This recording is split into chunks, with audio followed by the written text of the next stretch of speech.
കിട്ടൂല അത്ര തന്നെ. അഖില് ആ പടത്തിൽ അഭിനയിച്ച് എനിക്ക് തോന്നുന്നത് തൂറിയില്ലെന്നാണ് തോന്നുന്നത്. അതേപോലത്തെ കടുപ്പം. ഇതിനെക്കാട്ടി സന്തോഷ് പണ്ഡിറ്റ് അടിപൊളിയായിട്ട് പടം ഇത് ചെയ്യുമല്ലോടെ. സത്യം പറയല്ലേ, ഇതിനെക്കാട്ടി മൊബൈലിൽ കണ്ടാൽ മതിയായിരുന്നു. വിജയ് ഗ്രൂപ്പിലെ പാവപ്പെട്ട ആ മനുഷ്യനെ പറഞ്ഞു പറ്റിച്ച് സിനിമ എടുത്ത് ആ പടം ജോർജ് ജോർജിനെ കൊണ്ട് ഒരു പടം എടുപ്പിച്ച് അന്ന് ആ പടം ഓടാത്തത് കൊണ്ട് ഞാനാണ് MGM സ്കൂളിലെ ബസ്സിൽ കൃപ തിയേറ്ററിൽ ഞാൻ അവിടുത്തെ ടീച്ചർമാരെയും എല്ലാവരും കൊണ്ട് ഞാനാണ് ഓടിച്ച് കൃപ തിയേറ്ററിൽ കൊണ്ടുവന്നത് ആ പടം കാണാൻ വേണ്ടി. സത്യം പറഞ്ഞാൽ ആ വായില്ലെങ്കിൽ ഉണ്ടല്ലോ എങ്ങനെ ജീവിക്കുമെന്ന് എനിക്ക് അറിഞ്ഞുകൂടാ. സത്യം പറയാം, ഒരു പട്ടയം വന്നത് കടിച്ച് കീറാലെന്നാണ് ഞാൻ ആലോചിക്കണത്. അഖിൽമാരാർ സൂപ്പർ പിന്നെ ആകും. എല്ലാം കൊള്ളാം. ഫസ്റ്റ് ഹാഫ് ബോറായിരുന്നു, സെക്കൻഡ് ഹാഫ് അടിപൊളിയാണ്. സെക്കൻഡ് ഹാഫ് കൊള്ളാം, കുഴപ്പം നന്നായിട്ടുണ്ട്. ബാക്കി അങ്ങോട്ട് ഒന്നും പറയണ്ട. മറ്റേ അഖിലുണ്ടല്ലോ, അഖില് മാരാറാ അതാര് എനിക്കറിഞ്ഞൂടാ. ബിഗ് ബോസിലാണല്ലോ മറ്റേ അഖില് മറ്റേ മുൻപോക്കി കാണിക്കുമെന്ന് പറഞ്ഞ്. ഉള്ള കാര്യം പറയല്ല, ഈ പടം തുടങ്ങിയപ്പോഴത്തേക്ക് നമ്മൾ വിചാരിച്ച ഒരു വൻ പ്രതീക്ഷയായിട്ട് ഇരുന്നതാണ്.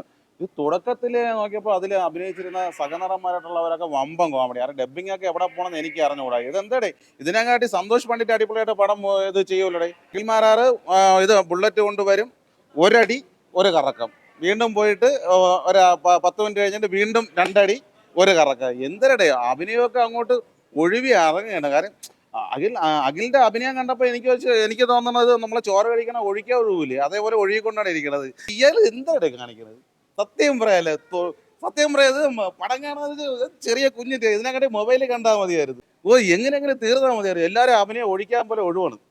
കുറച്ച് സാമ്പാറും പുളിശ്ശേരിയും കൂടെ വെച്ച് കഴിഞ്ഞാൽ കറക്റ്റ് ആവും. ഇത് MGM ഗ്രൂപ്പിന്റെ MD. ഞാൻ MGM സ്കൂളിൽ വണ്ടി ഓടിച്ചിട്ടിരുന്ന ആളാണ് ഞാൻ 12 വർഷം. അതുകൊണ്ട് MGM ഗ്രൂപ്പിലെ പാവപ്പെട്ട ആ മനുഷ്യനെ പറഞ്ഞു പറ്റിച്ച് സിനിമ എടുത്ത് ആ പടം ജോർജ് ജോർജിനെ കൊണ്ട് ഒരു പടം എടുപ്പിച്ച് അന്ന് ആ പടം ഓടാത്തത് കൊണ്ട് ഞാനാണ് MGM സ്കൂളിലെ ബസ്സിൽ കൃപ തിയേറ്ററിൽ ഞാൻ അവിടുത്തെ ടീച്ചർമാരെയും എല്ലാവരും കൊണ്ട് ഞാനാണ് ഓടിച്ച് കൃപ തിയേറ്ററിൽ കൊണ്ടുവന്നത് ആ പടം കാണാൻ വേണ്ടി.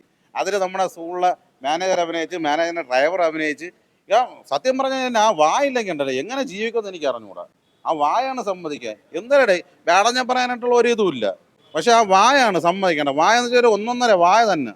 സത്യം പറയാം, ഒരു പട്ടയം വന്നത് കടിച്ച് കീറാലെന്നാണ് ഞാൻ ആലോചിക്കണത്. പോസിറ്റീവും ഇല്ല.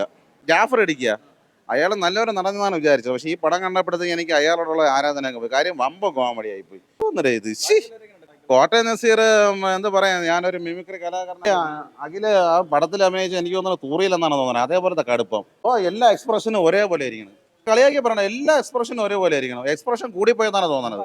കണ്ടിട്ട് വിളിച്ചു കഴിഞ്ഞാൽ ഞാൻ പറയാം, അഖിൽമാരാറുടെ ഒരു ഡയറക്ടർ ആണെങ്കിൽ അഖിൽ ഇത് കാണണം. ഈ സിനിമ കണ്ടിട്ട് വിലയിരുത്തി പറയണം. ഓരോ സിനിമകളെ കുറിച്ച് റിവ്യൂ പറയുന്നവന്മാരൊക്കെ വെറും മോശക്കാരാണെന്ന്. ഇത് നമ്മൾ റിവ്യൂ പറയാൻ നമുക്ക് ഉള്ളത് പറയണേ. നമ്മൾ സ്വന്തമായിട്ട് പൈസ മുടക്കി നമ്മൾ ടിക്കറ്റ് എടുക്കുന്നു, നമ്മൾ കാണുന്നു, അതിൻ്റെ അഭിപ്രായം ഞങ്ങൾ പറയുന്നത്. അപ്പോൾ ഒരുപാട് പേര് ഞങ്ങൾക്ക് മെസ്സേജ് ചെയ്യാറുണ്ട്, പടം എങ്ങനെയുണ്ട്. അപ്പോൾ നമ്മൾ കള്ള റിവ്യൂ നമുക്ക് പറയാൻ പറ്റുമോ? പറയാൻ പറ്റില്ല. ഈ പടത്തിനെ കാണുന്നതിന് ഞാൻ ഇവിടെ വരുമ്പോൾ ഓരോ പടത്തിന് ആൾക്കാർ കുറവാണ്, പിന്നീട് കുറച്ച് കഴിയുമ്പോഴത്തേക്ക് പടത്തിന് ആൾ കൂടും. ഇത് എങ്ങനെയാണ് പറഞ്ഞത്? ഇതിൻ്റെയൊക്കെ മന്ത്രമൊക്കെ ഇത് എങ്ങനെയാണ് ഞാൻ ആലോചിക്കണത്? എനിക്ക് ഫ്രീ ടിക്കറ്റ് കിട്ടിയിട്ടുണ്ടേട്ടാ. ഞാൻ ഫ്രീ ടിക്കറ്റ് വെച്ച് ഞാൻ പടം കാണൂല. എത്ര പേര് കൊണ്ടുവന്നിട്ട് ഫ്രീ ടിക്കറ്റ് കൊണ്ടുവന്നിട്ട് പറയും നല്ല റിവ്യൂ പറയും. ഞാനൊന്നും പറയില്ല. നമ്മൾ പൈസ എടുത്ത് നമ്മൾ വണ്ടി ഓടി നമ്മൾ പൈസ എടുത്ത് നമ്മൾ റിവ്യൂ പറയും. ഒഴിക്കാൻ ഒഴുകും പോലെ ഉഴവേലേ. ഇതിനെങ്ങാട്ടി ഒരു അമ്മിക്കല്ലെടുത്ത് വെച്ച് അങ്ങ് ആട്ടിയാൽ മതിയായിരുന്നു. ആ വായിലിട്ട് ആട്ടണം അമ്മിക്കല്ലിന്റെ കുഴവി എടുത്തിട്ട്. പയ്യന്മാരെടുത്ത് വെച്ചിട്ടുണ്ട്. എന്ന് മിലിറ്ററി സാധനമാണ് എടുത്ത് വെച്ചേക്കുന്നത്. അത് ഞാൻ അടിക്കാനുള്ള പരിപാടിയിലാണ്. അപ്പൊ ഞാൻ ഓൾഡ് മങ്കാണ്. കാര്യം മുള്ളാങ്കൊല്ലി എന്ന് പറയാനായിട്ടില്ലല്ലോ. അത് ലാലേട്ടനെ മമ്മൂക്കേനെ കുറിച്ച് മമ്മൂക്കെ പോലെ ആവാന്ന് വെച്ചാൽ ആവില്ല. കാര്യം വെച്ച് കഴിഞ്ഞാൽ ആ ആടെ നോക്കണ്ട, തൂറിപ്പോവെയുള്ള അളിയെ. ഉള്ള കാര്യം പറയാല്ലേ, അല്ല പണിയും എല്ലാം നോക്കേണ്ട. ഉള്ള കാര്യം പറയാം. ആരെങ്കിലും പടം കണ്ടിട്ട് ഈ പടം കണ്ടിട്ട് എത്ര പേര് വന്ന് അവർ പോസിറ്റീവ് പറയുമായിരിക്കും. പോസിറ്റീവ് പറയുന്നുണ്ടെങ്കിൽ അതിൽ എന്തെങ്കിലും ഗുഡ് ന്യൂസ് ഉണ്ടോ നിങ്ങൾ ആദ്യം മനസ്സിലായിക്കോളണം. പറയാനല്ലേ, തിന്ന ചോറിന് നന്ദി വേണം. അതാണ് അതിൻ്റെ ഇത്.